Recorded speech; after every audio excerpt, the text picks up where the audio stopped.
युवाको हातमा देश पर्नुपर्छ, युवाले देश हाँक्नुपर्छ, युवाले सत्तामा जानुपर्छ, युवाले नियम बनाउनुपर्छ, कानुन बनाउनुपर्छ, युवाले कार्यान्वयनमा जोड दिनुपर्छ, कार्यान्वयन गर्नुपर्छ भन्ने हामी अनि हामीले चुनेर जिताएर पठाएका हाम्रा सांसदज्यूहरू बाबै यो पार्लियामेन्टको गति हेर्दा त मलाई त दिक्क लाग्यो कसम।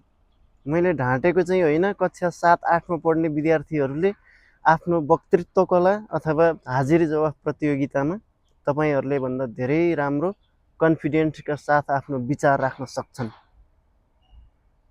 यसरी चाहिँ यो सांसद हुँदैन, बन्दैन।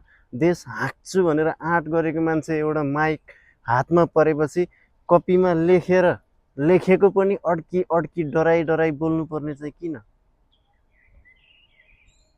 कमसेकम लेखेको कुरा त राम्रोसँग सरर पढ्नुहोस्।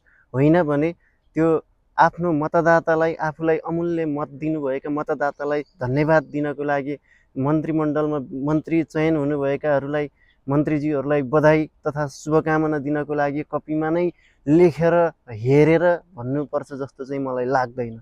नहेरी पनि आफ्नो मतदातालाई धन्यवाद भन्न सकिन्छ, नहेरेर नै आफ्ना पार्लियामेन्ट मेम्बरहरूलाई बधाई शुभकामना दिन सकिन्छ, दिन सक्नुपर्छ।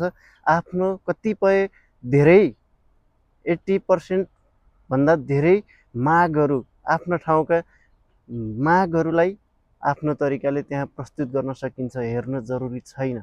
यदि हेरेर नै गर्ने हो भने पनि हेरेर गर्दा पनि तयारी राम्रोसँग हेरेर गर्नुहोस्, नडराउनुहोस्, नडगमगाउनुहोस्। के भएको यो, के भएको? पार्लियामेन्ट त अब त युवाहरू छन् पार्लियामेन्टमा भनेर कस्तो कस्तो साउथ मुभी, इन्डियन मुभीहरू हेर्न छोडेर पार्लियामेन्ट हेर्छु त